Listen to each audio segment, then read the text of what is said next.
고박을 시켜버린 거예요. 그러니까 얘들은 지금 한국을 적화시켜야 되는데 이승만, 박정희 대통령이 그만큼 원통 이 사람들 때문에 한국이 적화가 안 된데 아주 원통한 거죠. 원통한 겁니다. 그러니까 이승만 대통령은 그래 욕을 하고 박정희 대통령은 욕을 하는 겁니다. 이승만 대통령이 독재자라고 하는데 독재자가 하야하세요 했다고 하야를 합니까? 다 때려 죽여야지 독재자지.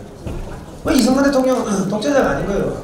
지금 5.18 민주화 유공자라는 사람들, 민주화 운동을 했다는 사람들, 광주 정신을 들먹이는 사람들이 왜 북한에 대해 가지고 한마디도 못하고 비굴하게 하고 문재인이 보세요. 그 김여정이 오니까는 벌벌벌 그 저기 주인님 만난 강아지처럼 개처럼 꼬라지 흔드는 거 아닙니까? 예.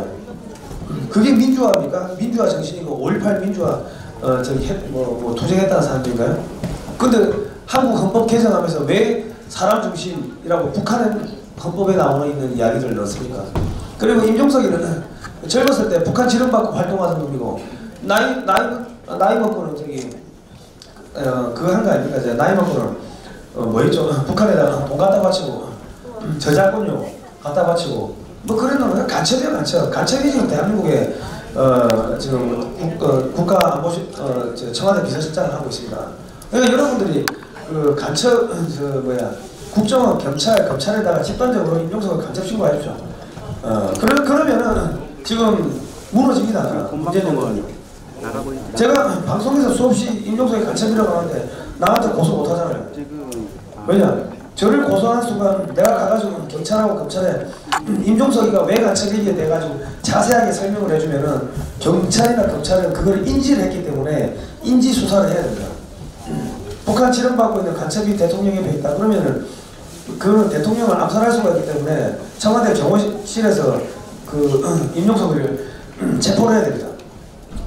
그렇기 때문에 우리가 방송에서 온갖 쌍욕하고 막말하고 해도 못 잡아들이는 겁니다. 국민은 겁먹지 마십시오.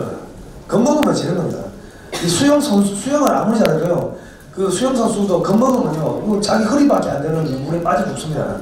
호랑이를 만나도 정신만 바짝 차리고 산다고 하지 않습니까? 그건 뭐 호랑이도 아닌데 뭐 쟤들은 뭐 겁먹으실 필요 없고요. 자, 그렇습니다. 예. 자, 지금 주옥순 대표입니다. 자, 지금 한 5분 정도만 있다가 이제 시작을 하겠습니다. 지금 늦게 오신 분들은 저기 또 2층으로 가셔야 되는데 2층에도 저희 소리 잘 들리십니까? 예. 그 질문 나중에 저희가 끝나고 질문할 드릴 테니까 질문하실 분들 1층으로 좀 내려오시기 바랍니다. 자, 어떻게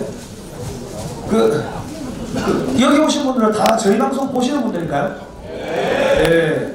저희가 방송에서 욕해서 기분 나쁘십니까? 예, 아유, 우리 팬들은 다 세디스트인가 봐. 네, 다음에 저희가 채찍을 좀 해가지고 채찍으로 좀 때리는 퍼포먼스를 해보겠습니다. 예. 아무튼간에 이게 이제는 보수도 좀 재밌어야 돼요. 왜 보수는 왜 지금 재밌지 못합니까? 이게 재밌게 하면서도 웃으면서 사람 죽이지 않습니까? 웃으면서 사람 죽일 수 있기 때문에 그렇게 저기 막 인상 쓰고 악을 쓰고 그래 할 필요 없습니다. 인상 쓰고 악을 쓰는 거는 머리가 딸리고 지식이 딸리고 논리가 딸리기 때문에 악을 쓰는 거지. 우리가 다 배우려고 배웠는데 악 쓰고 할 필요가 없죠. 그리고 이제 어저께 미국에서 나온 게 한국이 반중 정책에 동참하라, 반중 전선에 동참하라, 그렇게 지금 메시지가 나온 거 아닙니까? 그러니까 이제는 우리 태극기도 전부 다 중국 공산당을 비판하는 그런 문구를 써야 됩니다. 문재인 정권과 중국 공산당이 왜 한편이 됐는가, 그 문재인은 왜 중국에 개노릇을 하는가, 뭐 이런 플래카드를 쓰고 나가면 외신들이 막 사진을 엄청나게 찍을 겁니다. 네. 그리고 중국 문재인 정권은 왜 한국의 기간 산업을 중국에 팔아넘기려고 하는가, 그런 막 플래카드를 들고 반중 집회를 하시기 바랍니다. 그렇게 하시면 되고, 그리고 제가 어느 전문가분한테 들었는데 한국에서 탈원전을 자꾸 하는 이유가 있습니다. 탈원전을 하게 되면은 한국의 중소기업들이 원전 관련 중소기업들이 전부 이제 일거리가 없으니까 무너지게 되겠죠. 그거를 중국 애들이 사가려고 다 준비하고 있다 하더라고요. 그래가지고 한국에 그 원전 만드는 핵심 기술을 중국에 넘기기 위해 가지고 중국이 지금 저 해안가 쪽에 우리나라 서해안 쪽에다가 자기들은 동해안 쪽에 저 원전 한 50개 가까이 깔고 있습니다. 그러면 그 중에 한 개만 터져도 한국에 지금 방사능 오염이 다 되는데, 그럼 한국에 원전 원전하면 안 된다고 난리치는 이유가 결과적으로 한국의 원전 산업 기술자들과 그런 기업들을 통째로 미국에 팔아넘기기 위해 가지고 지금 탈원전을 한다고 그 이야기를 전문가분이 하시더라고요. 제가 아는 세탁소 아저씨가. 아니 난 그분 뭘 세탁하는지 모르겠어요. 돈도 세탁하시는 것 같고 정보도 세탁하고 다 세탁, 저기 지구의 만물을 다 세탁하시는 것 같아요. 그렇습니다. 자, 이제 7시가 됐으니까요. 자, 지금 어제 방송 나갑니까? 예. 자, 그러면 자, 첫 번째로 우리 국민 의례 중에서 우리 이제 애국가하고 오늘은 간단하게 이제 애국가하고 미국 국가만 좀 부르겠습니다. 예. 애국가하고 미국 국가만 부르겠습니다. 네, 전화 길었어요. 애국가 크게 불러요, 크게.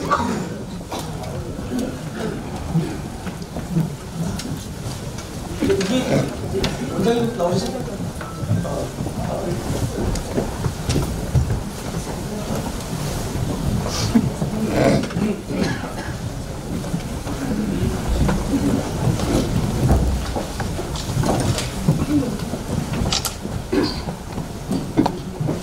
창생이네 뭐예요?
자, 다음은 미국 국가.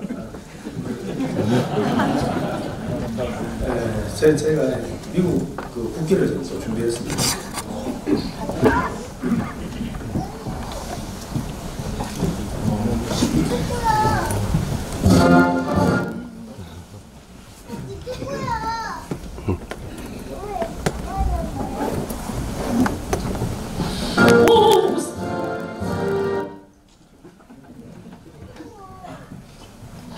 Oh, say, can you see why the early light was so proudly reading into twilight's race screaming, whose the stripes and bright sun through the perilous fight.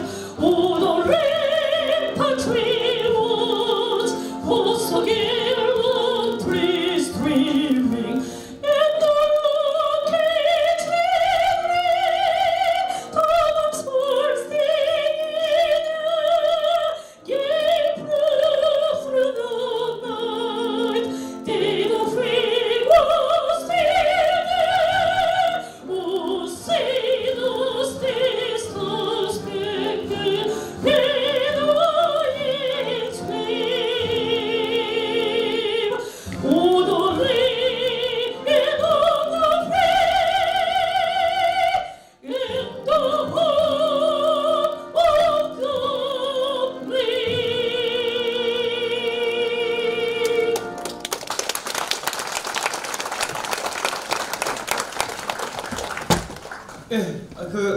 앉아 마시고 예, 그 1분간 순국 선열에 대해서 묵념을 하는 것입니다. 자, 음악이 준비 안 되는데 일단 묵념.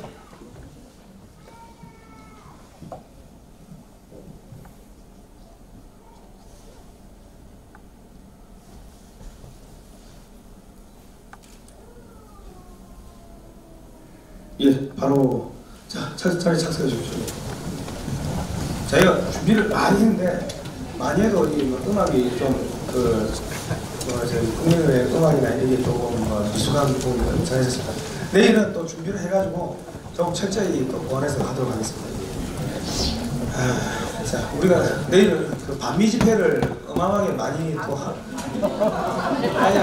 아니 반미 집회하러 3만 명이 온다니까.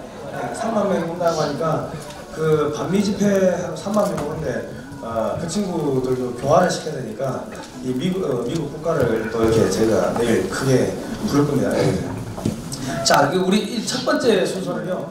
우리 이충건 박사님께서 이게 한국이 반중 정책을 하면은 왜 떼돈을 버는가, 돈을 벌 수밖에 없는가, 그 이야기에 대해서 말씀해 주시겠습니다. 자, 이충건 박사님 제가 단상을 박수 크게 한번 주세요. 저기 잠깐 계시고요. 오늘 이 주최를 한 자유통일문화원의 이해람 박사님 원장님 인사 말씀 드려야 돼요. 죄송합니다. 저희가 새천년 새실에 다니까 정신이 왔다 갔다 합니다.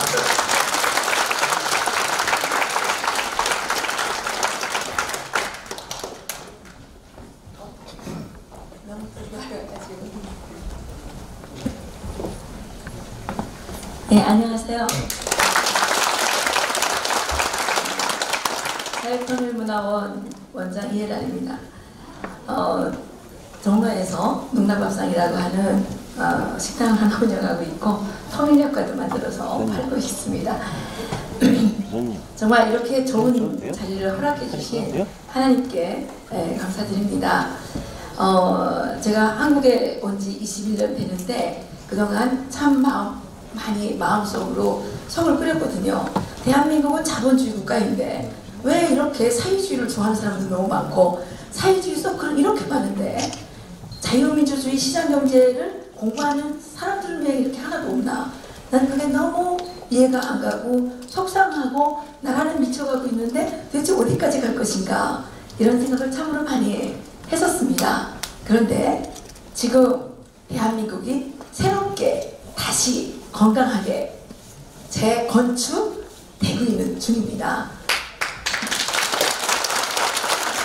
지금까지는 이승만 대통령께서 자유민주주의 시장경제라는 게 도대체 뭘 모르고 있는 수천 년 왕조의 역사를 가진 이 썩어빠진 나라에 정말 자유민주주의 시장경제 체제라는 선물을 그냥 공짜로 hul뚝 갖다 주시니까 이게 좋은 건지 나쁜 건지 얼마나 소중한 건지 이런 걸 몰랐어요. 그죠?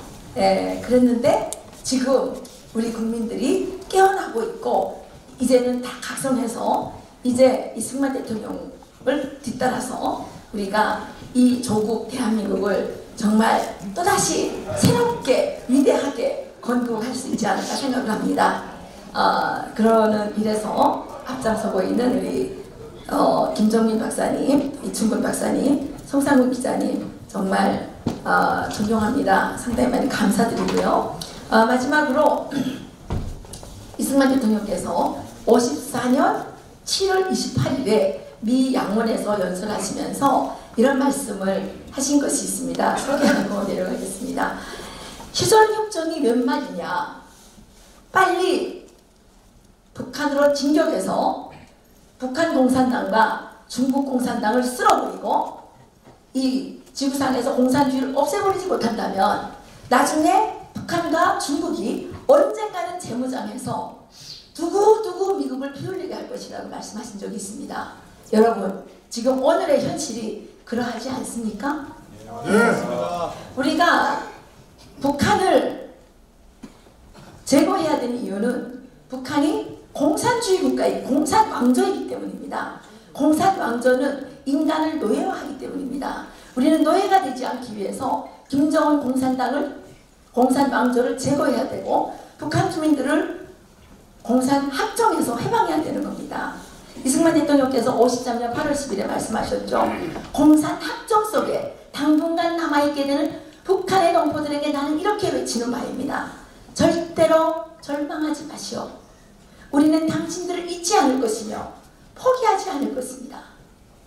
우리의 잃어버린 이북 오도와 북한의 불쌍한 동포들을 구출하려는 한국민의 군번 목표는 과거와 마찬가지로 장래에도 그대로 남아있습니다. 이렇게 말씀하셨는데 우리가 공산합정 속에 고통당하고 있는 북한의 동포들을 잊고 살았고 그들을 구출할 생각 대신에 우리 스스로가 노예가 되기 위해서 노력해왔기 때문에 오늘의 이러한 참사가 일어난 게 아닌가 이렇게 생각을 합니다. 그렇지만 이렇게 꽉 찬 우리 대한민국의 위대한 자유, 수호, 국민들을 보면서 저는 힘과 용기를 얻습니다. 남한은 걱정할 거 없어요. 북한은 데려가면 막 때리고 죽이고 막 이러니까 걱정되는데 좀 무섭죠. 아무래도 사람이니까. 그런데 여기는 뭐 잡혀가도 뭐 고문을 하기로 합니까? 총살을 하기로 합니까? 밥도 잘 준대요. 그냥 뭐 그 여행 갔다 생각하시고 갔다 오면 되니까 걱정할 거 없어요. 깡패들이 우리를 잡아가면 우리가 위대한 애국자라는 게 증명되는 거니까 우리가 용감하게 문정문이라고 나가네요 이제는. 예. 자기도 모르네. 공산주의를 추종하는 이 문재인 세력을 우리가 끌어내리지 않으면 우리가 죽습니다. 예. 그래서 문재인은 왜 중국을 추종하느냐? 그자가 공산주의자이기 때문이죠. 예. 그리고 왜 북한의 김정은과 계속 협상하려고 하느냐? 공산주의자이기 때문이죠. 공산왕조에 우리 국민들을 잡아놓으려고 이러는 거죠. 다른 게 공산주의자 아닙니다. 토지 국유화하겠다는 게 공산주의자입니다. 공산주의자에서 그렇게 합니다. 예. 그냥 판단합니다. 토지를 국유화하겠다 그러면 공산주의자입니다. 그리고 헌법에서 자유를 빼겠다는 자는 공산주의자입니다. 예. 자유의 가장 큰 적은 공산주의입니다. 그래서 우리는 공산주의를 막아내야 되고, 예. 그래서 중국 공산당과 북한 공산왕조를 이 땅에서 제거해서 소각해 버려야 되는 것입니다. 예. 오늘 좋은 이런 정말 포럼이 돼서 정말 여러분들에게 자유 수호의 살과 뼈가 피와 피가 되기를 간절히 바라면서 저의 얘기를 마치겠습니다. 정말 대단히 감사합니다. 예, 다시 한번 큰 박수 부탁드립니다.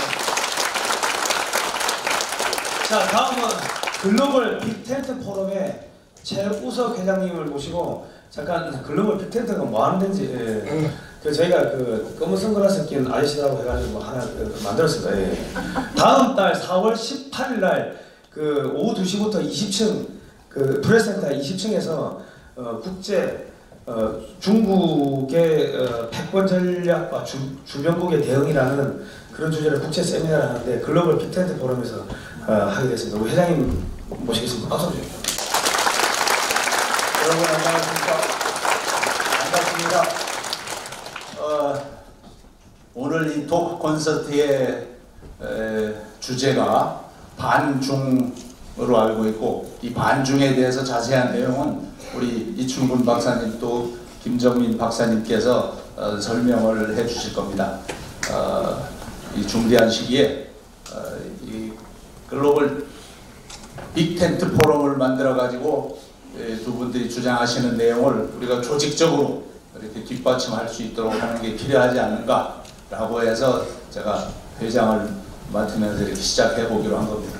저는 육군사관학교를 나와서 공부는 석사 박사 과정을 미국에 가서 했습니다. 예비역 장군이고요. 하여튼 최대한 여러분들 힘을 다 모아가지고 서포트를 하도록 그렇게 하겠습니다.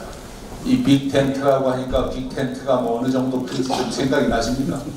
강당만 할 건가? 군에서는 여러 가지 형태의 그 텐트가 있었는데 여기서 얘기하는 빅텐트는 중국을 덮을 수 있는 그런 빅텐트입니다.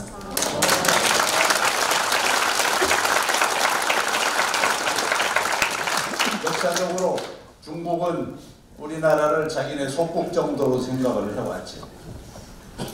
근래에는 뭐 사드 배치를 가지고 자기들이 왈가왈부하고 우리는 북한 핵 미사일에 대비하기 위해서 그거 가지고 완벽하게 방어하는 것도 아닌데도 불구하고 시비를 놓고 또 거기에 추종하는 친중 세력들이 날뛰고 있고 뭐 이런 현실이죠. 소련이 붕괴되자마자 이제 중국이라는 나라가 사실은 중국이라기보다는 중국 공산당, 중공이라고 표현을 해야죠. 6.25 때도 우리가 자유통일을 할 수 있었는데 이놈들이 와가지고 개입하는 바람에 현재 상태로 이제 휴전을 하고 있는 건데, 그래서 항상 보탬이 되는 게 아니고 걸림돌만 돼 있는 상태입니다. 그런데 이 중공 땅덩어리도 크고 인구도 많고 경제 규모도 만만치 않고 우리 혼자 힘으로 적대하기는 적절하지 않고 힘이 딸리기 때문에 아이디어를 낸 게 뭐냐, 중국을 둘러싸고 있는 나라들이 힘을 합쳐가지고 여러 가지 형태로 협력을 해서 이들의 어떤 압박이라든지 이런 것들을 막아내야 되겠다 해서 이제 그런 생각을 하게 된 겁니다. 크게는 인도, 또 뭐 베트남, 또 서쪽에는 뭐 카자흐스탄, 북쪽에는 몽고 뭐 이런 나라들이 이제 합심을 하는데, 아까 정상훈 대표가 얘기한 것처럼 다음 달부터 그런 포럼을 활성화시켜가지고 서로 간에 이 중국을 어떻게 할 것인가를 놓고 전략도 마련하고 대응을 해서 우리가 그야말로 자유 대한민국을 그대로 지킬 수 있도록 이렇게 노력을 하겠습니다. 여기 오신 분들은 사실상 저보다도 어떤 면에서는 더 그런 면에서 이게 충분한 마음가짐이 돼 가지고 계실 텐데, 여러분들뿐만이 아니고 주변에 혹시 뜻을 같이 하는 분들이 있으면 같이 동참을 해서 이 포럼이 앞으로 이 나라의 자유 대한민국을 지키는 데 큰 밑받침이 될 수 있도록 그렇게 도와주실 것을 부탁을 드리겠습니다. 오면서 만세를 한번 불러보고 싶었는데 또 저 가져온 옷이라든지 가방 이런 것들 때문에 일어나기가 힘들으실 것 같아서 안 하려고 했는데, 아까 애국가도 할 때 일어나시는 거 보니까 충분히 할 수 있을 것 같아서 이 올라온 김에 제가 만세 삼창이나 한번 외칠 거니까 한번 일어서 주시죠. 제가 선창을 하겠습니다. 자유 대한민국 만세! 만세! 만세! 감사합니다. 자, 큰 박수 한번 주십시오.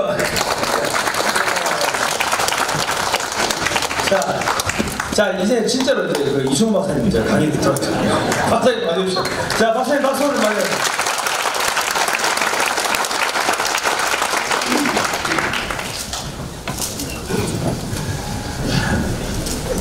오늘 강의 제목이 내가 하던 강의 제목 중에서 상당히 뭐라고 그럴까요?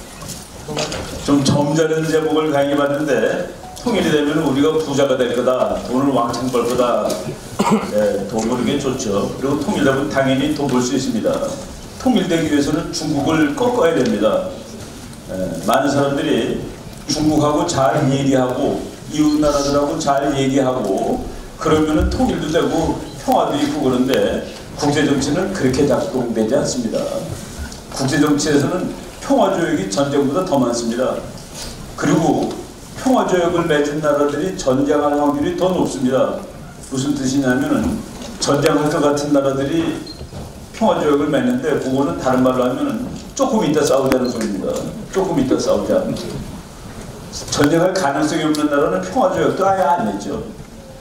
싸울 이유가 없는데 평화조약을 왜 맺습니까? 바로 국제정치는 힘이 작동하는 건데, 언제 통일하느냐?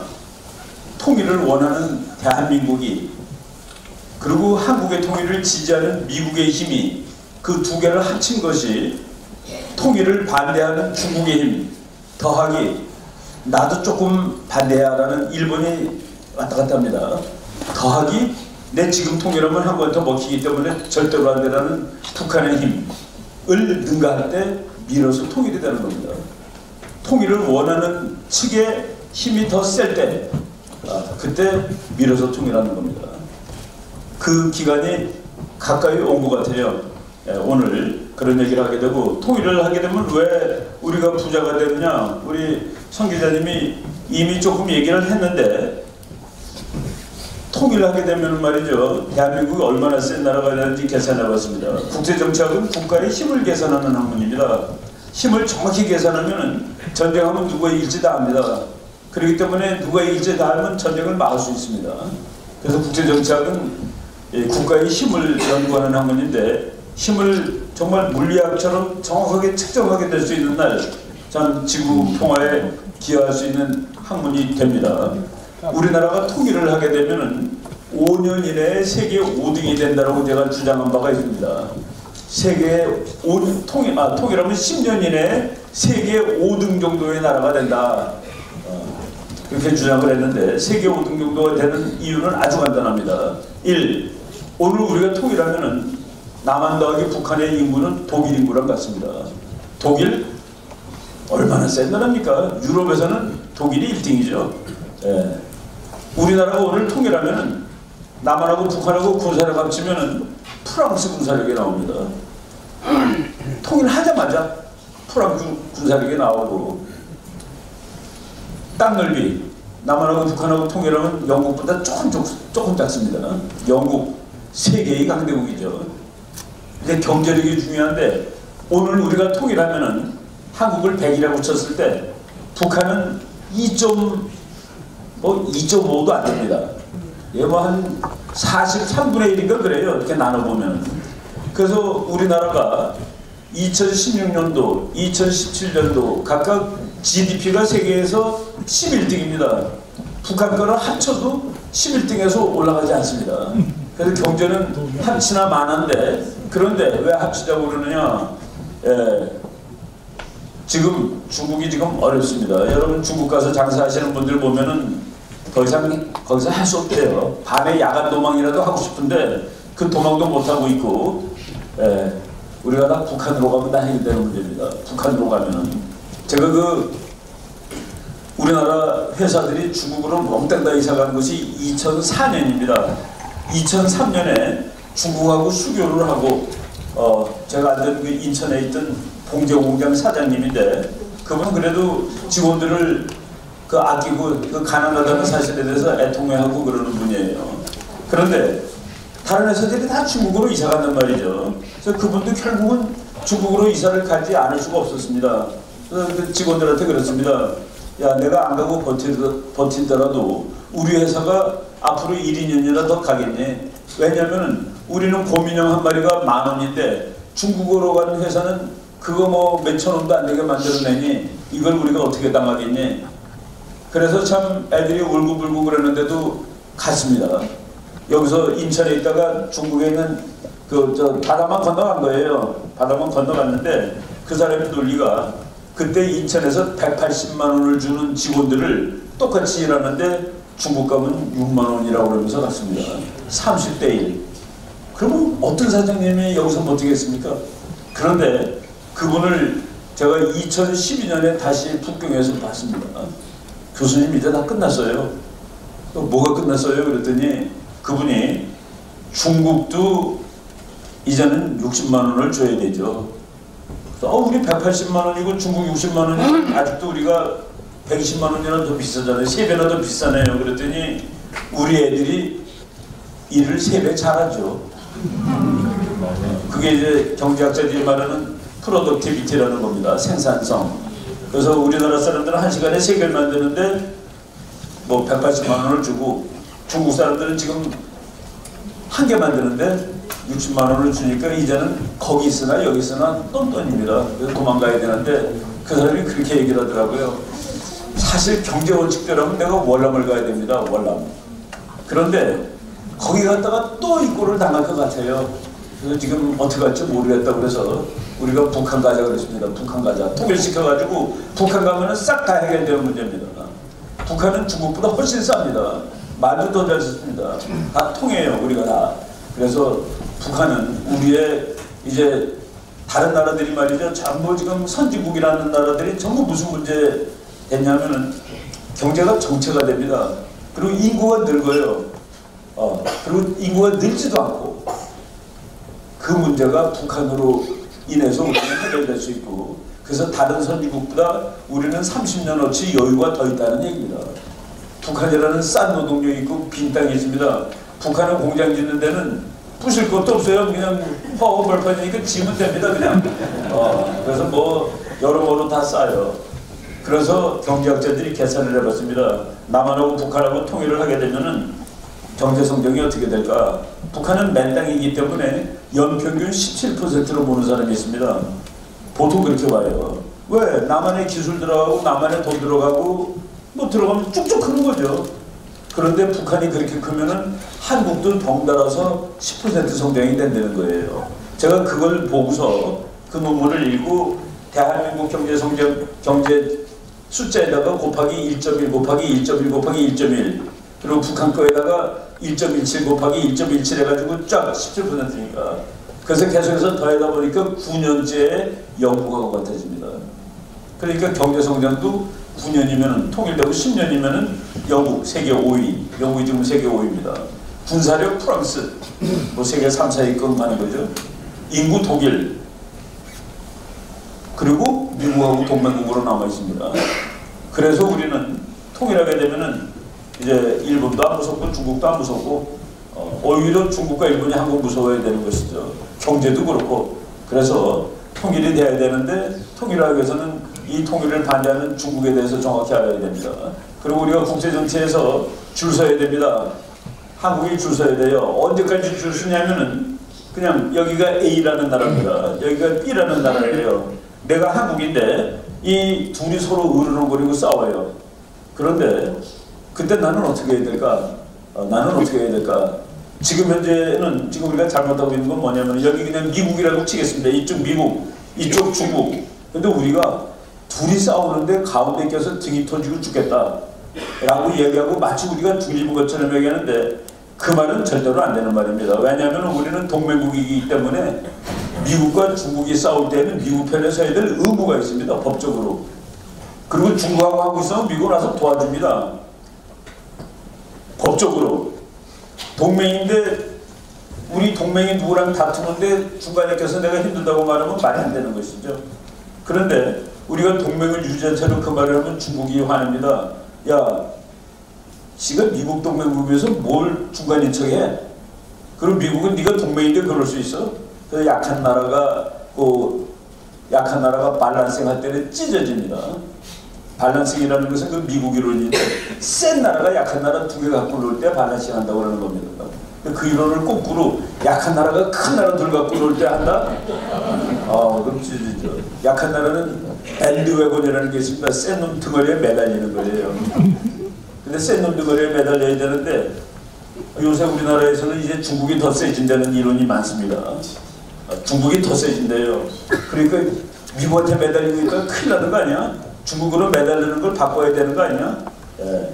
그런데 매달리는 거는 이제 약할 때 하는 얘기고 우리가 안 매달리는 날은 어느 날이냐? 이론적으로 우리가 이쪽에 붙으면 이쪽이 이겨요. 우리가 저쪽에 붙으면 저쪽이 이겨요. 그날 우리는 이제 독립하는 겁니다. 그날 이쪽이나 저쪽은 우리를 잡아당기려고 막 와서 아양 떨고 그럴 거예요. 그래서 국력을 기르는 겁니다. 그래서 국력 경제력 하는 거예요. 우리는 아직까지는 보기 안 됐는데 그러니까 그거 될 때까지는 그게 이제 우리 김정민 박사가 말하듯이 통일되고 만주 먹고 그러면 능이 그렇게 되죠. 그런데 그 이전에 우리가 이제 어느 쪽으로 붙어야 되는지를 알아야 되는데 이기는 쪽에 붙어야 되고 좋은 쪽에 붙어야 되고 뭐 여러 가지 뭐 설이 있을 겁니다. 순수히 국제정치학적으로 말하면 이기는 쪽에 붙은 게 답입니다. 그런데 거기에다가 도덕을 집어넣으면은 그래도 우리나라 땅덩어리에 대해서 야심이 없는 나라 미국입니다. 멀어서도 그렇고 또 미국은 뭐 너무나도 풍부히 많아요. 어떤 사람이 우리나라가 미국의 51번째 주 미국 국회에서 거부합니다. 아유 안 받아 멀리 떨어지는 거 뭐하러 가니? 미국은 그렇게 하면 땅덩어리에 대해서 신경 쓰지 않아요. 이런 거 하는데 제가 그 미국인가 중국인가 이거는 최근에 이런 강의를 제가 이제 우리 뭐 김정현 박사 많이 하지만 저도 한국 사람이 줄을 너무 잘못 쓰고 있는 것 같으다. 옛날 120년 전에 줄 잘못 써갖고 나라 망했습니다. 근데 또 줄 잘못 쓰면 어떻게 해요? 그래서 이거 저 안 되겠다고서. 그럼 또 왜 우리나라에는 이렇게 친중이 많은지에 대해서 내가 깊이 연구하지 않았지만은 미국을 싫어하는 사람들이 다 친중을 보통 하더라고요, 보니까. 그리고 이념적으로 좀 저 공산주의 좋아하는 사람들이 중국이 아직도 공산주의다. 저 공산주의도 사실은 아니죠. 그렇게 부패하고 썩었는데 말이지. 그래서 그거 좋아하고 그러는데, 그래서 이 올바른 걸 한번 연구도 해보고 누가 이길지도 한번 따져봐야 되겠다. 뭐 이러면서 제가 이게 미국과 중국 간에 관한 공부를 하게 됐고, 또 이제 뭐 그러다 보니까 자료가 쭉 축적이 됐는데, 여기서 오늘 그냥 뭐 몇 개 갈등과 경쟁을 벌일 것인가? 당연히 벌입니다. 국제정치학의 운명이에요. 미국이 중국하고 왜 싸우느냐? 미국은 1등이고 중국이 2등이기 때문에 싸우는 겁니다. 미국은 3등, 4등하고 안 싸워요. 1등은 2등하고 싸우는 겁니다. 어느 날 솔직히 우리나라가 세계 2등이 됐는데 그때 미국이 1등이면 그때 이제 관계 썰렁해집니다. 방송도 너무 빨리 가는 것 같아. 너도 길러놨더니 무섭네. 그런 날이 왔으면 좋겠습니다. 어떻게 정리될 것인가, 누가 승리할 것인가. 우리 김정민 박사하고 저는 아주 줄기차게 미국이 이긴다라고 주장을 하는 학자입니다. 뭐 근거와 논리가 다 있는 것이죠. 한국이 선택은 무엇이어야 되는가 벌써 했습니다. 트럼프 시대, 뭐 앞으로 오랫동안 미국은 세계 1등이 패권국으로 남을 것이다. 제가 질문합니다. 2040년에 지구 1등이 누굴까요? 라고 5년 전에 질문하면은 중국이 1등에다가 더 많이 나옵니다. 한 80%가 중국이 1등 한대요. 미국은 저건 지는 태양 아니에요. 근데 지금 질문하면은 일반인들 중에서도 미국이 더 많이 나오고 군인들은 100% 미국이라고. 제가 지난 봄도 아니죠, 이제 겨울에 해군대학 가가지고 해군대학에 그 소령들이 배우는 데입니다. 미국하고, 그러니까 2040년에 지구의 패권국이 누굴까요? 지구의 1등이 누굴까요? 돈으로도 군사력으로도 세계를 지배하는 힘으로도 1등이 누굴까요? 중국이라고 생각하는 사람 처음으로 한 사람도 안 들었습니다. 금년에. 그리고 미국이라고 생각하는 사람 100%. 해군은 미국의 힘을 그대로 매일 느끼고 있죠. 미국하고 제일 가까이 붙어있는 군이 해군입니다. 그 다음에 공군. 느끼는 사람은 그냥 아는 거예요. 그냥 아는 건데, 이거 하기 전에 제가 그 에피소드를 하나 말하면은 한 5, 6년 전에 잡지사 기자가 교수님, 앞으로 한 2040년, 3, 40년 후에 세계 1등이 될 나라에 관해서 글 하나 써주세요. 그래서 내가 그렇게 해요. 보통 이제 한번 튀기는 게 원래 그런데 그게 내가 이제 좋아하는 주제고 그러길래 그렇게 해요. 몇 페이지 언제까지 쓰면 되죠? 그랬더니 상대방이 한 며칠 동안 가만히 있는 거예요. 여보세요? 그랬더니 교수님, 그게 그렇게 쉬워요? 써주겠다는데 짜증내는 놈은 처음 봤네. 아니, 그 어려운 주제를 너무 쉽게 말씀하셔서 그게 얼마나 어려워요. 그 중국하고 미국 막 떠오르는 태양 중국하고 지금 삐실거리는 미국하고. 그래서 내가 기자, 당신이 모르는 게 한 가지가 있어. 지금 네가 어렵다고 하는 거는 미국의 경제 성장률은 3%, 중국은 10%. 그렇게 이러다 보면 어느 날 이렇게 크로스 된다는 그런 뜻 아니야. 그래갖고 중국이 경제가 1등 된다는 뜻 아니야. 그래서 중국이 경제가 1등 되면은 부사도 다 1등 되고 그래서 세계 1등 된다는 소리 하는 거 아니야. 지금 그렇지 않아요. 그러길래 자네가 미국에 대해서 모르는데 미국은 전쟁에 지지도 않은 채로 2등이 되는 그런 나라가 아니야. 미국은 전쟁에 지지 않았는데 2등이 되는 나라가 아닙니다. 그래서 기자가 생각하듯이 그 친구는 아마 미국이 진다고 생각했겠죠. 2040년에 중국이 1등이면 2039년, 2038년에 3차 대전을 했는데 미국이 져. 그러면 중국이 1등이 될 거야. 그런데 미국이라는 나라가 그때까지 가만히 있다가 전쟁에서 질 것 같아? 이길 수 있을 때 싸우겠지. 언제 싸울 거니? 확실히 이길 때 돈으로 싸울 거야. 주먹으로 주먹까지 갈 필요 없을 때가 있습니다. 돈으로 싸워도 될 때가 있습니다. 그게 지금이에요. 그게 지금입니다. 국제정치의 법칙에 의하면 미국뿐만이 아니라 이 세상의 어떤 패권국도 평화적으로 자신의 지위를 양보한 적이 없었답니다. 그래서 1차 대전, 2차 대전, 나폴레옹 전쟁, 뭐 그런 그 무지막지한 전쟁들이 주기적으로 일어나는 이유가 세계 챔피언십을 결정하는 겁니다. 1등이 있는데 1등은 세계를 지키다 보니까, 질서를 지키다 보니까 경제발전, 국내 경제발전에 아무래도 조금 소홀하게 돼요. 세계의 질서를 지키다 보니까.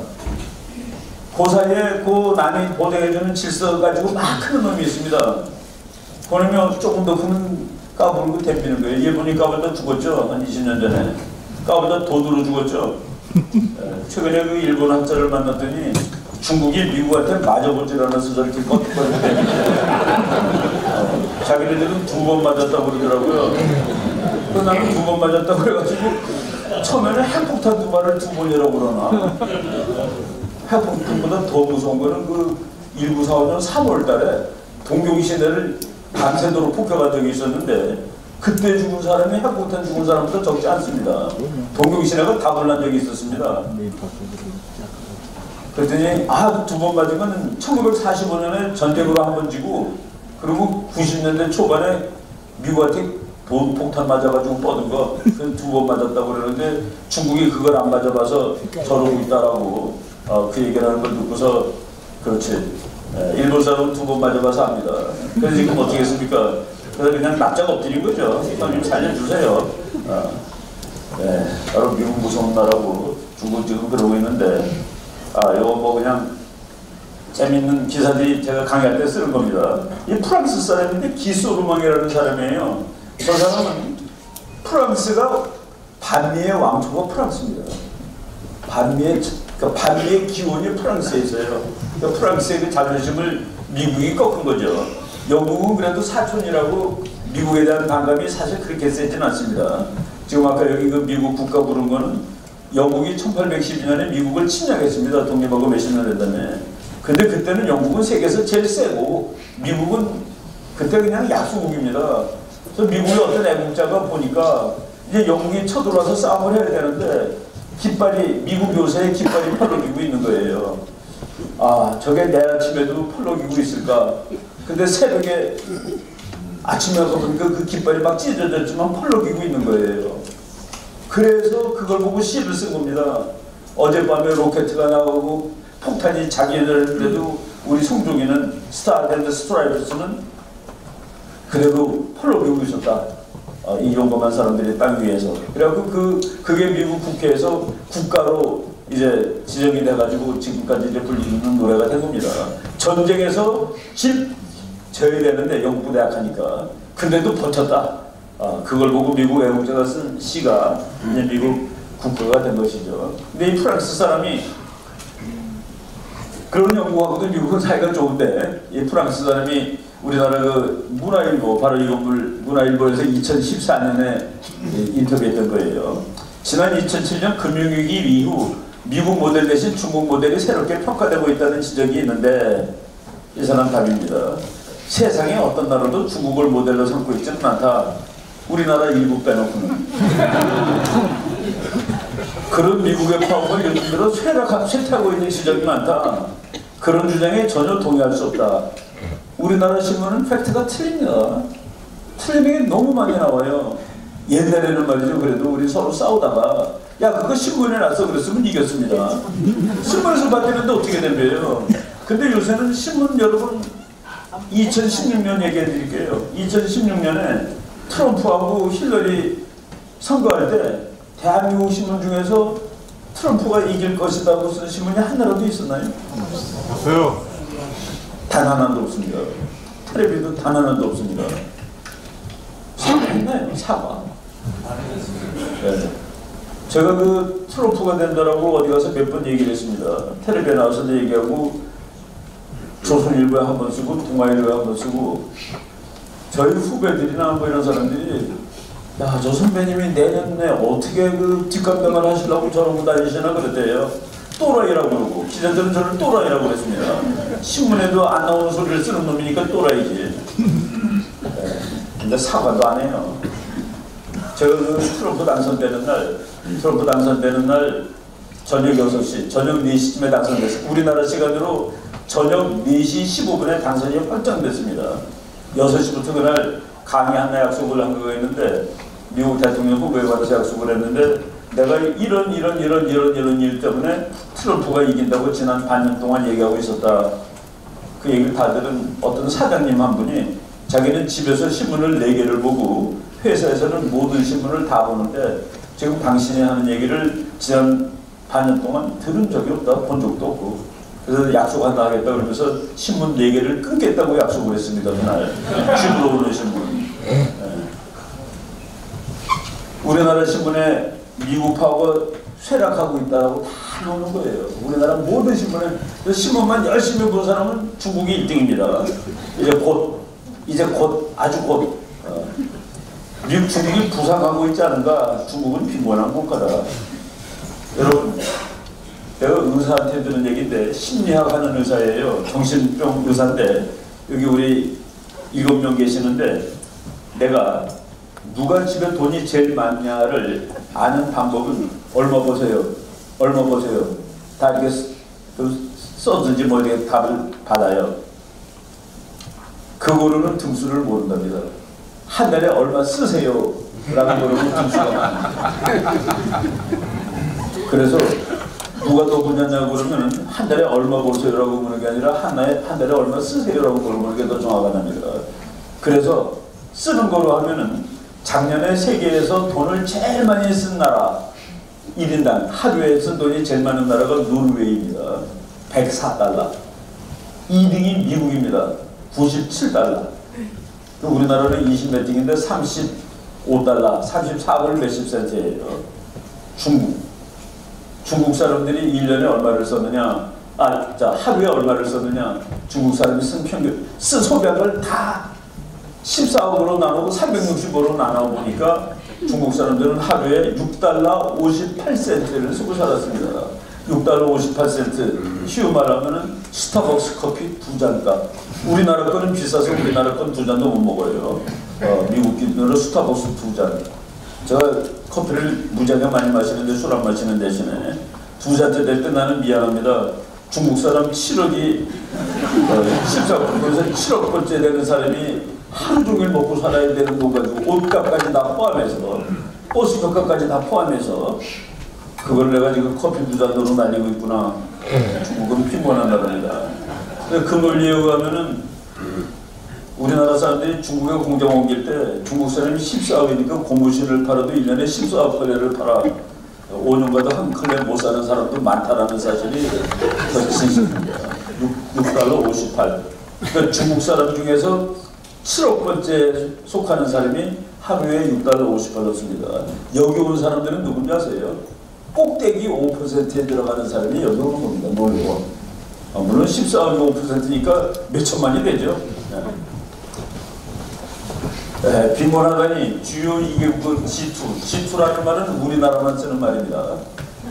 G2라는 말은 미국도 안 쓰고 중국도 안 쓰고 일본도 안 쓰고 그 말이 나온 것은 미국이에요. 근데 우리나라는 열심히 G2라고 합니다. 미국 사람 G2 그러면 못 알아들어요. G2가 뭔데? 너하고 중국이잖아 그러면 씌고 굽합니다. G2 그렇지 않죠. 1인당 개인소득 2016년은 많은 사람이 중국이 드디어 미국을 앞서는 해 GDP상으로. 근데 이제 GDP로도 아직 미국은 18조, 중국은 11조입니다.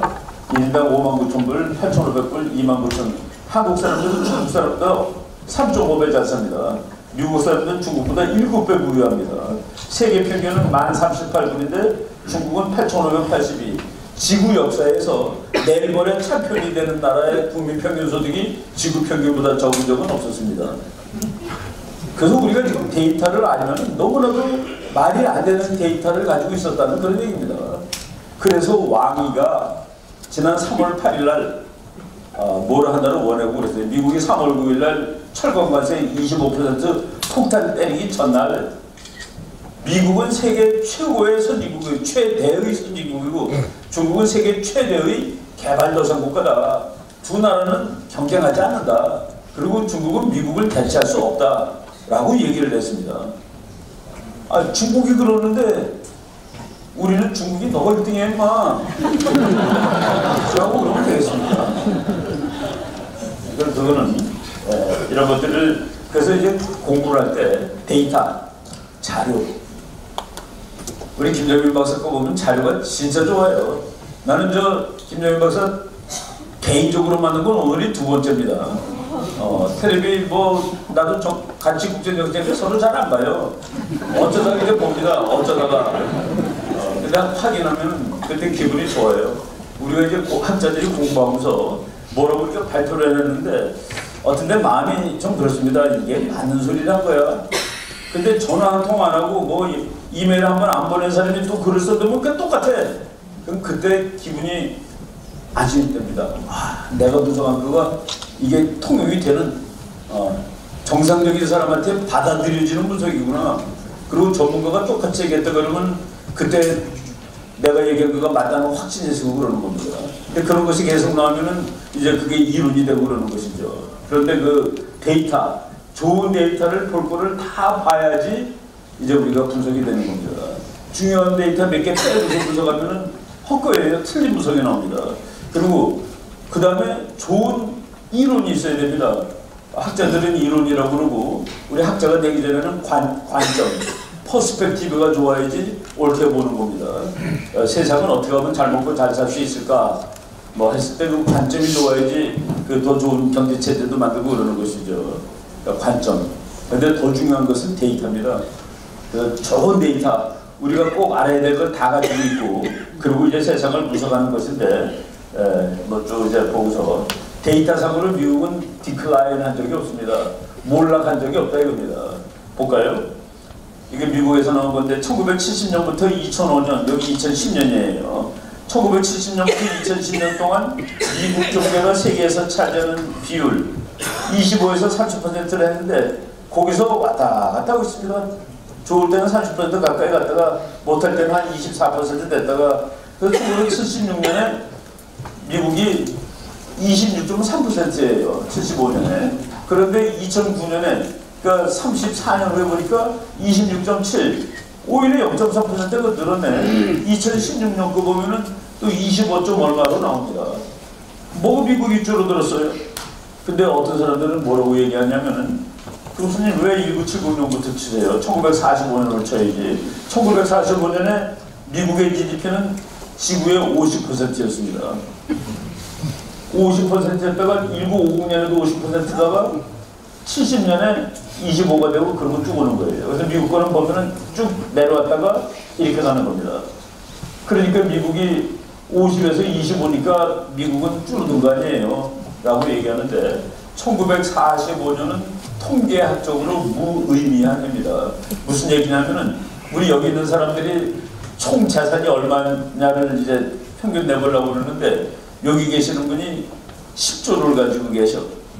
그럼 우리 평균은 그냥 졸지에 몇백. 옛날에 그 정몽준 의원이 국회의원 할 때 우리나라 국회의원 평균 재산이 뭐 500억인가 뭐 그래요. 다른 사람이 다 0이라도 그렇게 됩니다. 이 사람 혼자 거로 300 나누면은. 그 사람 빼고 계산하는 거예요.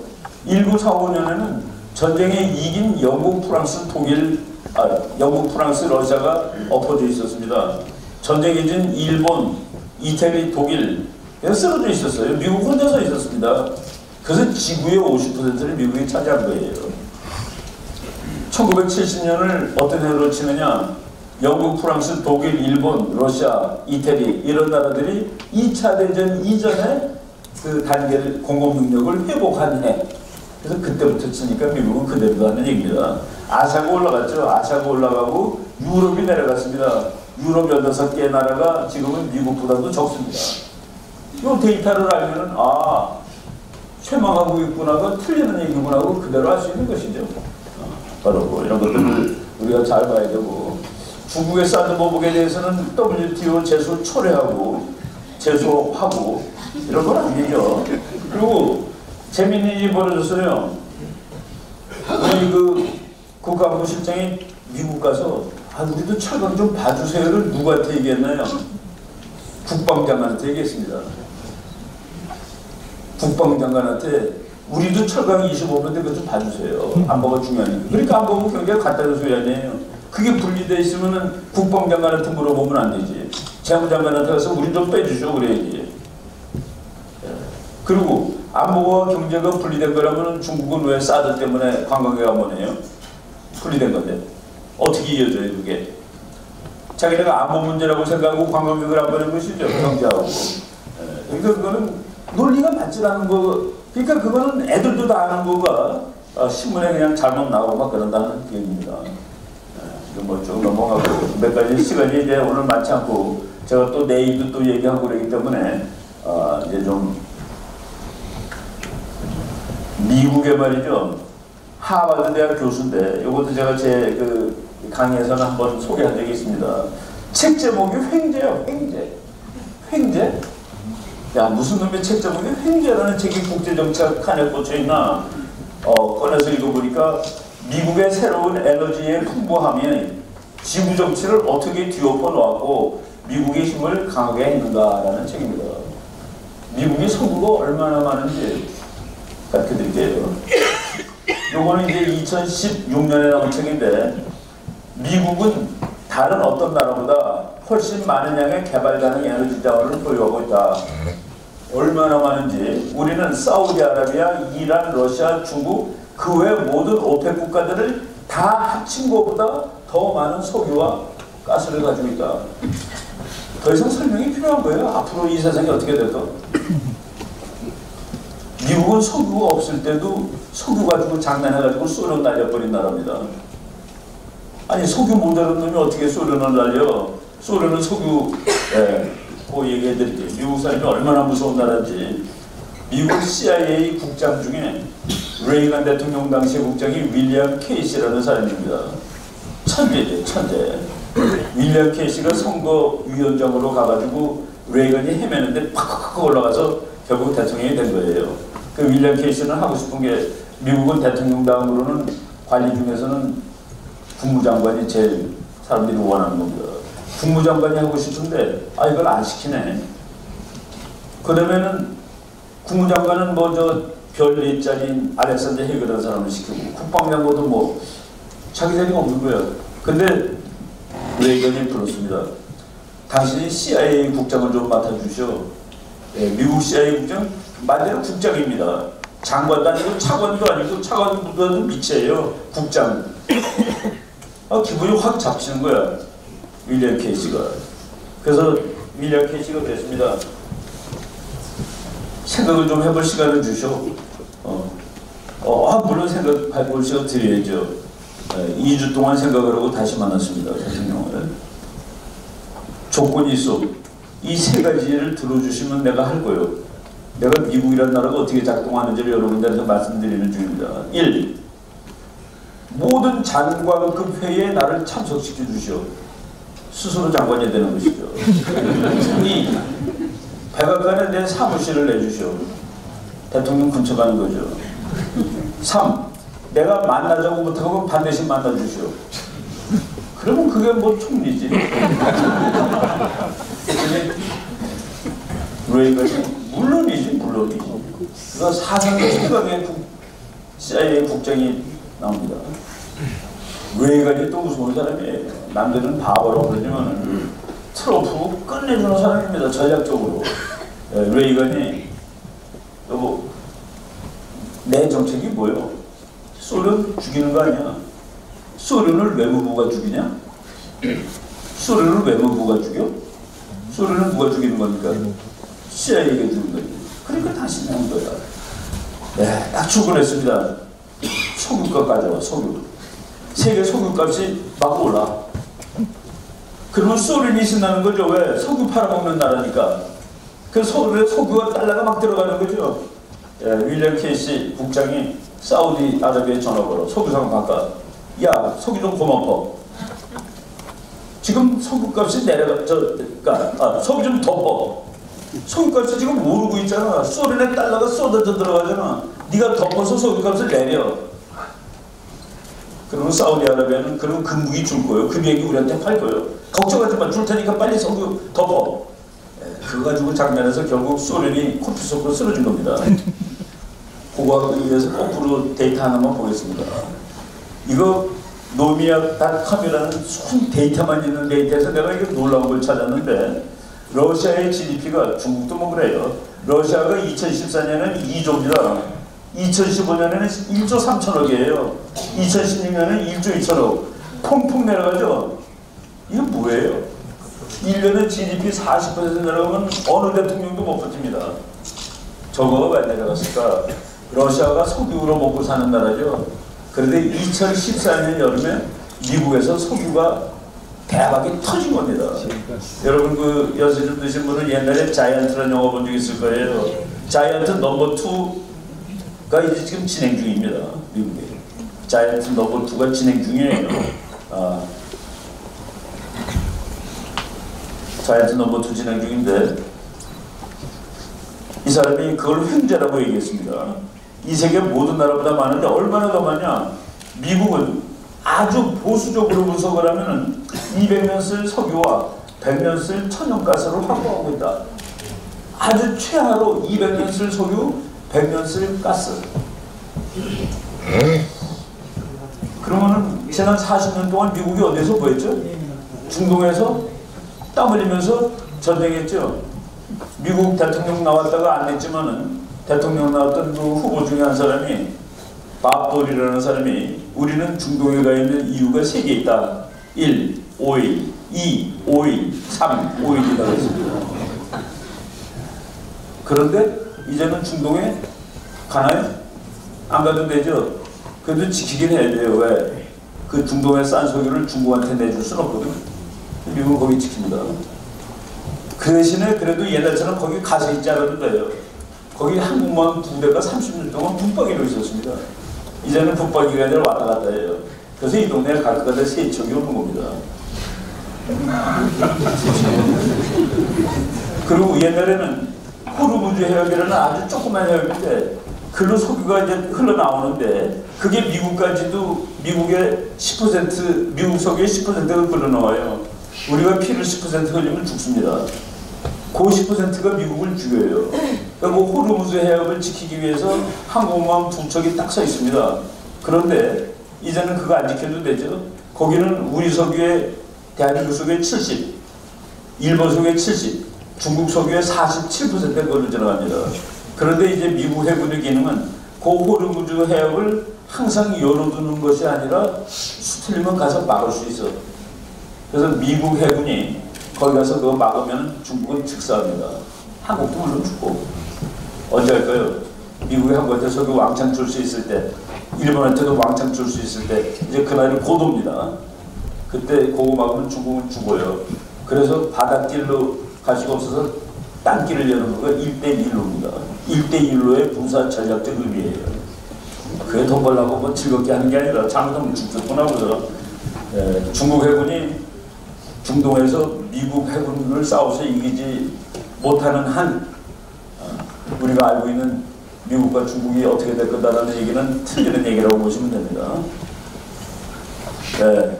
최근에 로키 산맥에서 또 발견됐는데 로키 산맥이 여기예요. 여기 있는 것만 가지고 한 200년 쓸 석유와 100년 쓸 가스를 보냈는데 여기서 또 나왔는데 여기 거를 얼마로 잡냐? 최대 2조 배럴을 잡는데 1배럴이 이만한 물통입니다. 술통, 물통 뭐 160리터인데 그거를 미국이 그 하루에 1,800만 개를 씁니다. 지금 우리나라가 여름에 에어컨 아주 세게 틀면 220만 개 씁니다. 일본이 한 4,500만 개, 중국이 한 뭐 7,800만 개 이렇게 써요. 7,800만 배럴. 그런데 여기에 2조가 더 있다는데 2조를 1,800만으로 나누면 304년이 나옵니다.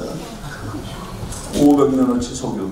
미국은 말이죠. 기름이 없을 때는 기름이 옛날에 다 모자라다고 없다고 그랬잖아요. 그때 석탄을 휘발유로 만드는 기술을 개발했습니다. 석탄을 물로 만드는 차에다 넣으면 차가 가는 거예요.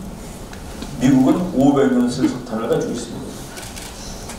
그래서 이제 에너지하고 푸드, 먹을 것과 에너지, 그게 국력의 기초인데 그것에서 미국은 해방된 나라예요. 중동 문제, 그러니까 예루살렘으로 수도를 옮겨도 되는 겁니다.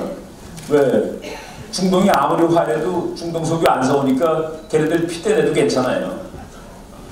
바로 그런 상황에서 세계가 제일 움직이고 있는데 이거 뭐 우리가 다 할 필요는 없고 시간이 지금 제가 30분 받았는데 벌써 30분 됐네요. 성 기자님한테 허락받고 여기까지만 하고 질문 받고 그래도 되죠? 아니 더 하셔도 돼요. 아니 또 우리 김현민 박사 더 재밌는 거 있으니까. 아니 이 가는 시간은 뭐 오버해요. 그 아까 말한 그 쉐일이라는 거 말이죠. 뭐 아시는 분들도 많이 계시겠지만은 이게 5억 년 전에 바다예요. 재수도 좋은 놈들이야 저것들은. 5억 년 전에 바다인데 그 바다에 이제 그 압력으로 해갖고 쌓이면서 그 바닷물이 다 마르고 그 바위가 아직도 그렇게 단단하진 않습니다. 근데 거기 뭐가 있을까요? 물고기 시체 있잖아요.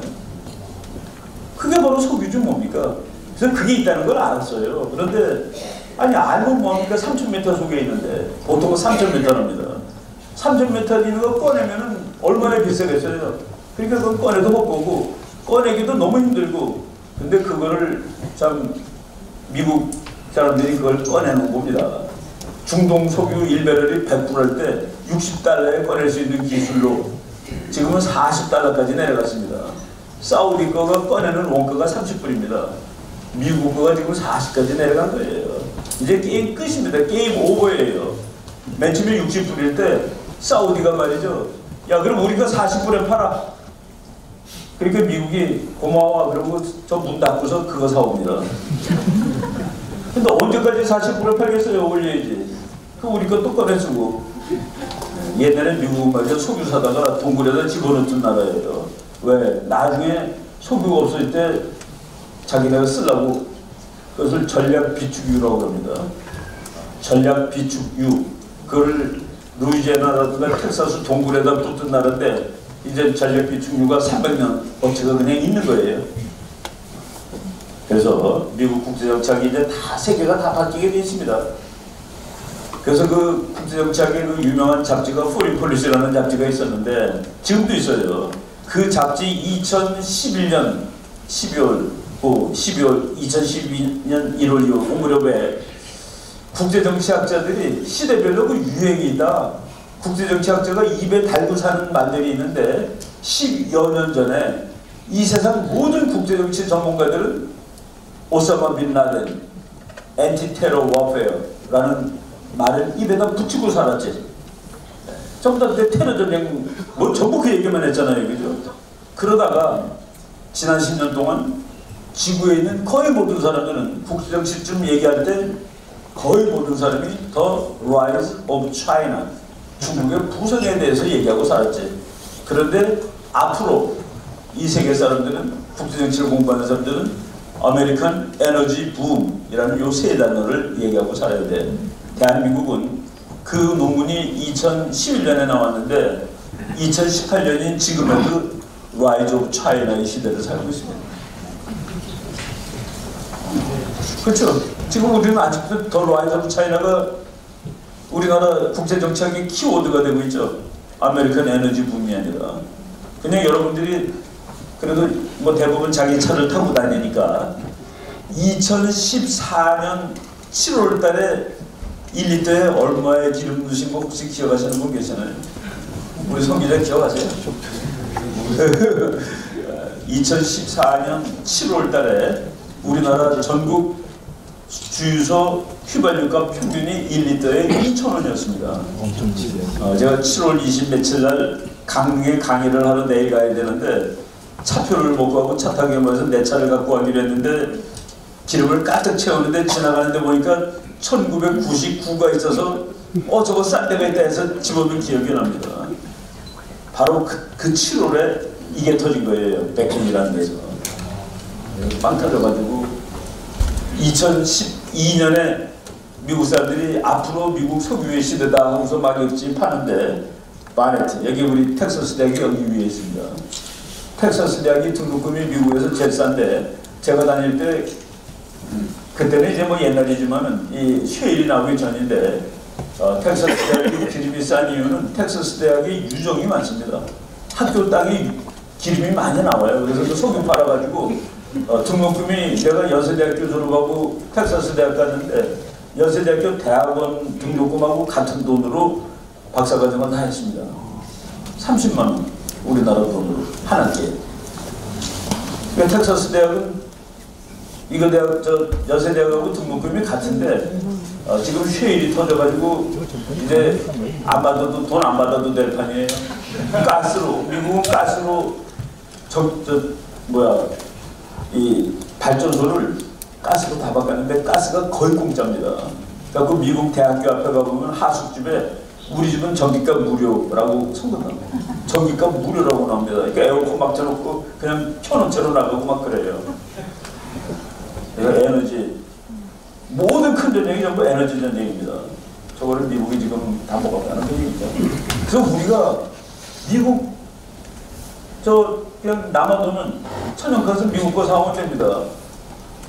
기름도 미국 거 사오면 안전해요. 지껏 팔아먹었으니 지가 안전을 보장할 거 아니에요. 딜리버리 할 때. 중동에서 오면서 매일 남의 눈치 보고 중국 눈치 보고 뭐 이러면서 오는데 왜 남자애로 와야 되니까 이런 것들 우리가 다 고려사항입니다. 앞으로. 그래서 이제 지금 미국의 이 경제학 교수가 그러니까 이제 여기가 쉴이에요. 이게 딱 3,000m를 파고 내려가서 파이프를 또 이쪽으로 또 꽂습니다. 근데 파이프에 구멍을 뚫어놓고 압력을 세게 더하면은 그렇게 팍팍하면서 바위가 터져요. 터지면서 이제 이 기름이 고이게 되는데 이걸 있는 데쭉 빨아올리는 겁니다. 근데 이 기술을 개발을 했는데 개발을 해가지고 프래킹이라고 그래요. 프래킹. 그래서 저 하는 사람들은 프래커, 바위를 깨는 사람들이다 이런 소리입니다. 우리말로는 고압 파쇄 공법 이런 말도 쓰죠. 이 러셀 몰드라는 경제학자가 한 말입니다. 수세대 동안 미국은 군사력을 사용하였지 to keep oil flowing, 석유가 미국으로 계속 흘러오게 하기 위하여 전쟁도 했고 바다를 지켰지. 아마도 이런 시대는 이제 곧 끝나게 될 거야. 2020년이 되면은 미국은 세계에서 가장 큰 석유 생산자가 될 거야. 이거는 2014년에 나온 책이 2020년으로 예측을 했는데 우리나라 기자들이 얼마나 저런 걸 관심이 없냐면은 2015년 오바마 대통령의 연두 연설에서 요번에는 트럼프 연설은 신문에 그래도 좀 많이 나오더라고요. 우리나라 뭐 탈북자가 다리 없는 사람이 이것도 막 들고 그래서 요번에 좀 소개가 됐는데 오바마가 2015년 연두 연설에서 뭐라고 했는지 아세요? 미국 국민 여러분 기뻐하십시오. 2014년 기준으로 미국은 사우디아라비아를 앞서서 석유 생산 1등, 러시아를 앞서서 가스 생산 1등을 다시 차지하였습니다.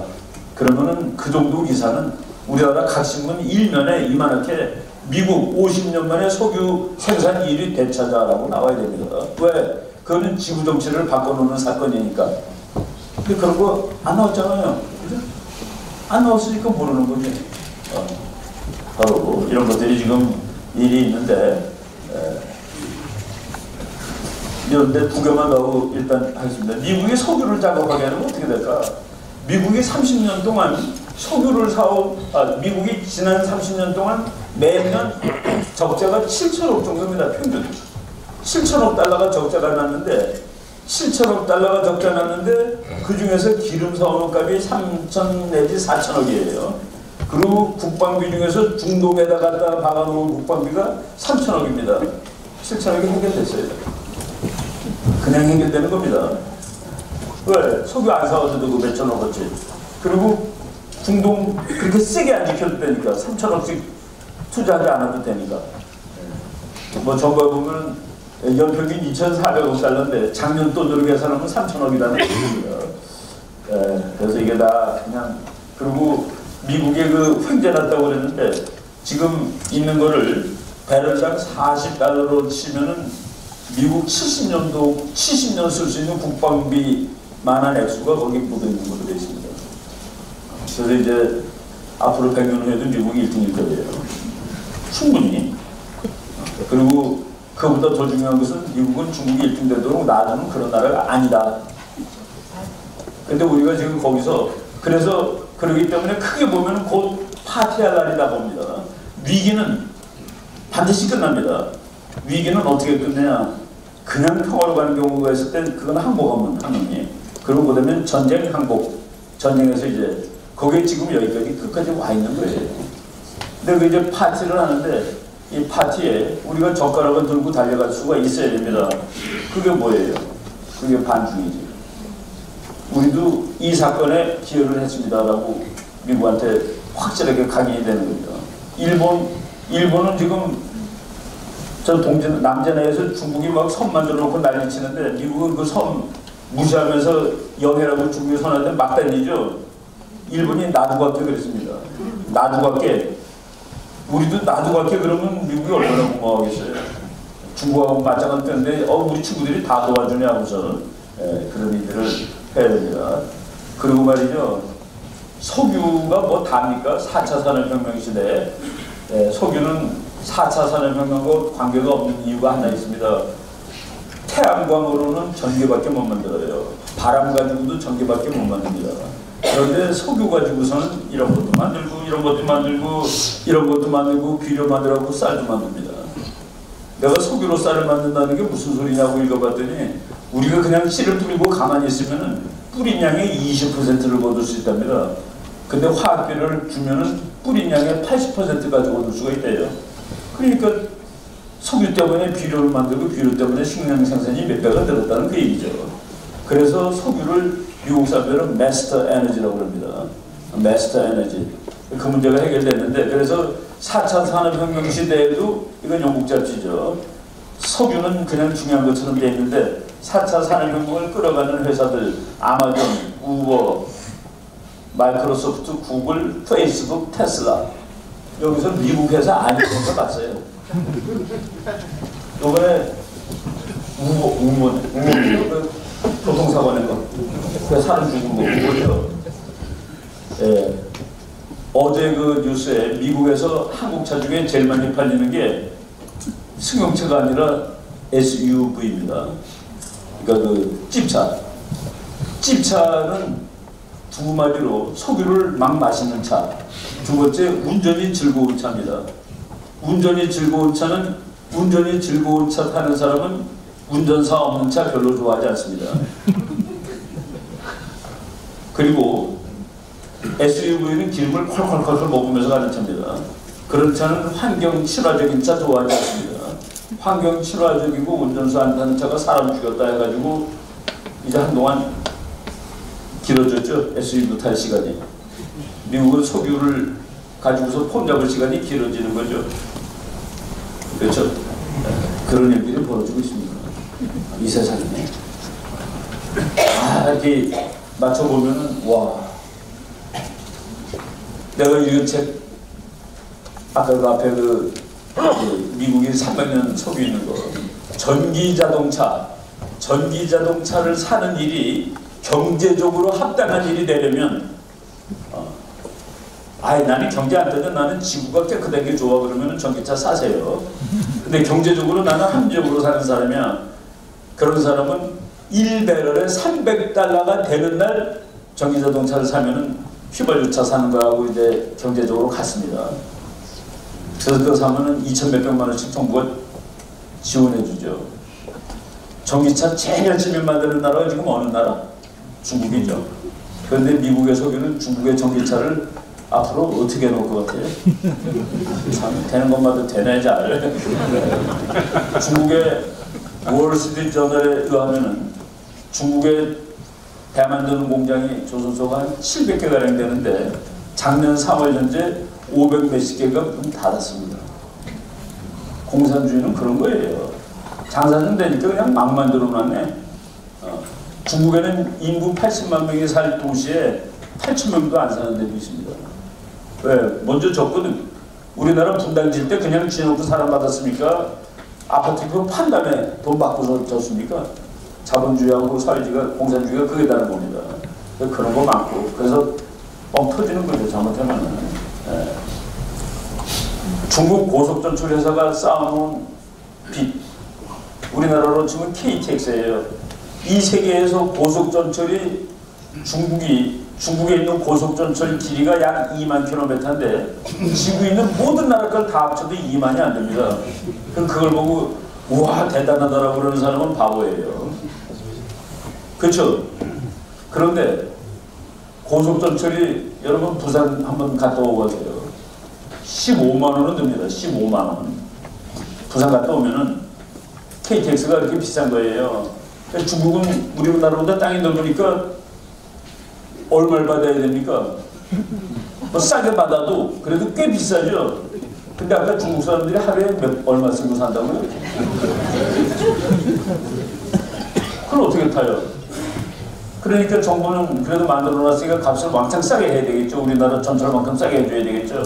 그래서 중국의 KTX가 지금 쌓아놓은 빚은 중국 GDP의 6%입니다. 작년 보면 이제 한 철도 회사가 중국 GDP의 6%에 해당되는 빚을 지고 있다. 어떻게 살아요? 나라.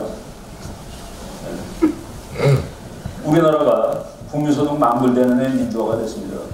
만불되는 1987년에 지금 돈으로 만불되는 해 내 테이블에가 토요일날 나 집에서 쉬고 싶어요. 그리고 꼭 7% 8% 성장 안 해도 돼요. 우리 좀 그리고 대통령도 장충체육관에서 공원 먹고 우리가 직접 먹고 싶어요. 그거를 전두환 대통령이 그렇게 하시오. 노태우도 대통령 되기 전에 그렇게 합시다 했습니다. 그리고 어떤 커피숍에서 오늘은 기쁜 날이라고 그래서 어떤 아줌마가 그날 커피다 무료로 줬습니다. 그것이 민주주의가 발전하고 국민의식이 발전하고 경제가 발전하면서 민주주의가 되는 건데 그게 1987년인데 중국이 거기 왔습니다. 우리나라는 그때 전두환 대통령이 그래 다음번 대통령은 국민들이 직접 뽑아 민주화로 갔습니다. 중국이 이번에 그거가 왔는데 시진핑은 그런 거 없어. 거꾸로 가는 겁니다. 거꾸로 가는 거예요. 민주화를 못 시켜요. 왜? 나라가 쪼개지니까. 쪼개지니까. 위구르 민주화시키면 위구르 독립시켜줘야 되잖아요. 만주 사람한테 투표하라고 난 한국에 붙을 걸 그럴 거예요? 한국에 붙을 거라고 그럴 겁니다. 광동이 내가 언제 중국이야? 티베트는 내가 왜 중국이니? 송나라만 남죠. 못하는 겁니다. 못하면 그럼 터지는 거지 속으로. 예, 그런 상황이 지금 중국이 다가오고 있다는 그런 얘기입니다. 우리나라의 비유로 하자면 전두환 대통령이 국민들이 민주화하달라고 그랬더니 전국의 계엄령을 선포하다라는 사건이 지금 중국에서 터진 겁니다. 네, 일단 여기까지 하고 또 내 것도 아껴둬야지 또 써먹으니까.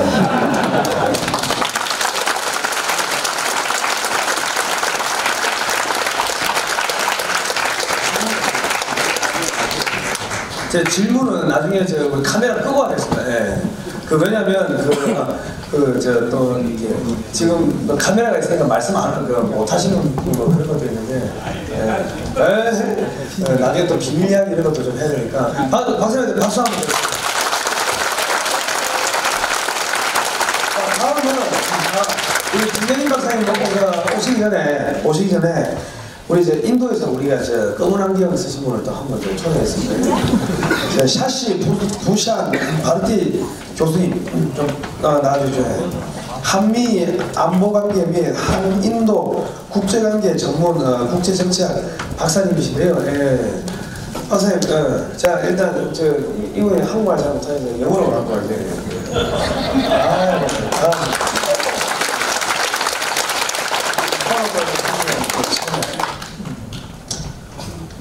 I will not take much more time. I'll just try to brief myself with the greetings and introduction. As our great expert acknowledged about the rise of China, and the next generation of the scholar will talk about the boom of American economy with the energy. But I will connect this thing with the one missing link, that is the rise of China has turned into the global threat of the world. So global threat of the world, and we have to prepare for everything, and this is the time where the war has not lost the relevance, and one should not forget the war, not escalate the war, but equally one should not prepare the war. So this is the time where the role of India is very important with United States, and this is the time the role of South Korea is very important to come together and let's stand together to stop the rise of China to the threat of world, and let's work together. Thank you very much.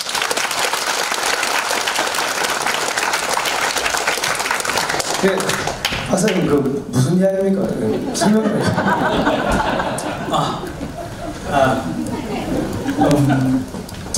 제가 한국말 못합니다.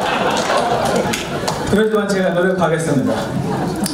지금 미국에서 온 너무 유명한 분한테 우리는 전쟁 이야기와 미국 이야기와 차이나 이야기가 잘 들었는데 그 중에는 아직은 인도 이야기 안 나왔습니다. 그래서 제가 나오는 겁니다. 그래서 지금 중국같이 전쟁한 나라 보시면 미국도 없어요. 아직까지는.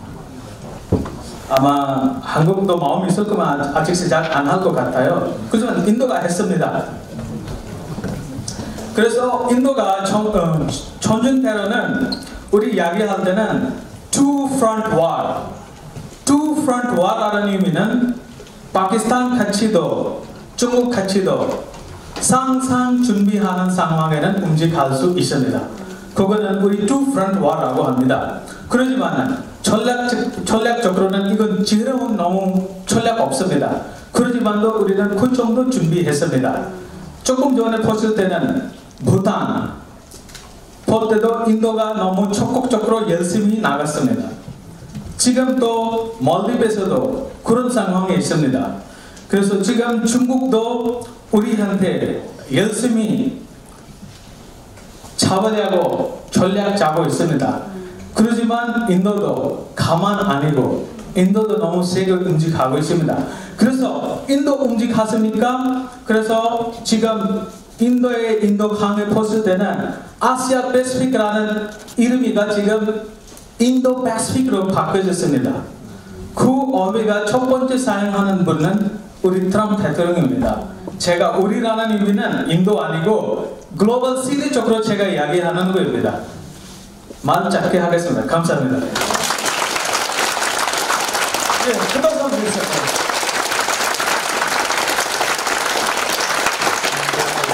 저희가 이제 그 다음 달 20일이죠. 18일 수요일입니다. 오후 2시부터 저기 광화문에 있는 프레스센터 20층 국제회의장에서 저기 그 중국의 패권 전략과 주변국의 대응이라는 그런 국제 세미나를 합니다. 이제 저희가 이제 맨날 그 인터넷 방송에서 계속 이야기를 하니까 야, 너 밖에 나가서 시위 한번 해봐라. 시위하는 게 얼마나 어렵냐, 어려운지 아느냐, 막 그런 분들이 많아가지고 지난달에 하니까는 다들 조용해지시더라고요. 그리고 이번 달에는 3만 명이 그 둘러싸고 있는데 그 한가운데서 내일 2시 세종로 공원에서 합니다. 여러분 다 와주실 거죠? 네. 그리고 그 아직까지 저기 그 오늘 강의 듣고 야 저기 뭐야 중국이 미국하고 싸우면 중국이 이긴다고 생각하시는 거 손 한번 들어보세요. 예, 있습니까? 우리 강의하면은 김 박사님한테 가가지고 중국이 미국 이긴다고 막 빠락빠락 그 박사님 설득하는 분들이 다 계세요. 예, 그런 분들은 뭐 가까운 병원에 한번 가보시거든요. 자, 그리고 제가 또 하나 뭐 좋은 소식 알려드린 거는 이번에 그 CIA 국장이 새로 바뀌셨는데 이분은 여자분이세요. 예. 이분 취미가 물고문이더라고요. 예. 그 태국에 있을 때 그 알카에다 잡아와가지고 태국의 밀림에다가 비밀 감옥 만들어 놓고 83차례를 물고문을 했답니다. 예. 뭐 물 한 잔 드시고 갈게요. 참 좋은 분이 왔는데 그 중국이 88이지 않습니까? 8자를 좋아하지 않습니까? 한 5번 정도 더 채워야 될 것 같은데 아마도 한반도에서 나오지 않겠나 싶습니다.